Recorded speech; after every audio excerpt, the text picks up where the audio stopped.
సందర్భంగా సిద్దిపేట జిల్లా దుబ్బాకలో శ్రీరామ నవమి వేడుకలు వైభవంగా నిర్వహించారు. మహిళలు కోలాటమాడుతూ సీతారాముల విగ్రహాలతో పాటు లక్ష్మణ ఆంజనేయ విగ్రహాలను బాజా భజంత్రీలతో టపాకాయలు కాల్చుతూ పురవీధుల గుండా ఊరేగింపు నిర్వహించారు. దుబ్బాక బాలాజీ దేవాలయంలో కళ్యాణం నిర్వహించారు.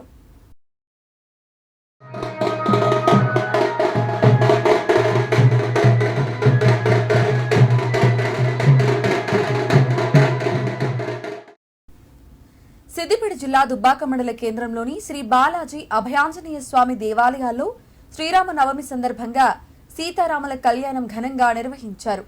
బాలాజీ దేవాలయంలో ప్రధాన అర్చకులు లక్ష్మీ నరసింహాచార్యుల ఆధ్వర్యంలో కళ్యాణ కార్యక్రమం నిర్వహించగా ఆలయ ట్రస్ట్ అధ్యక్షులు వడ్లకొండ శ్రీధర్, కూర వేణు, మాజీ సర్పంచ్ సుభద్ర, కౌన్సిలర్లు దేవుని లలిత పాల్గొన్నారు.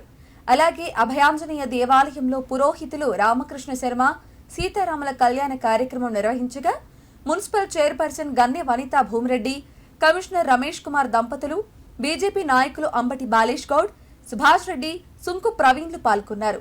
శ్రీరాముని కృపతో రాష్ట్రంతో పాటు దుబ్బాక ప్రాంతం సుభిక్షంగా ఉండాలని స్వామివారిని ప్రార్థించినట్లు వారు తెలిపారు.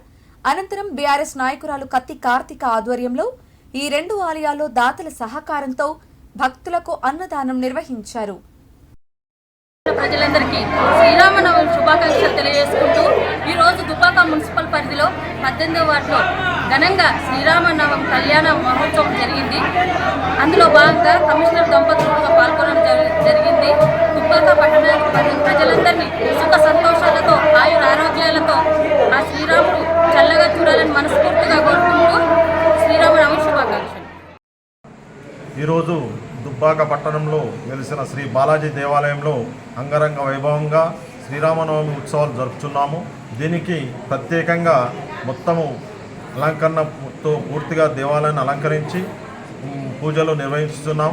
దీనికోసము చుట్టుపక్కల నుంచి అనేక మంది భక్తులు దుబ్బాక మన దేవాలయానికి విచ్చేసి ఇట్టి శ్రీరామనవమి వేడుకను వీక్షించవలసిందిగా కోరుచున్నాం.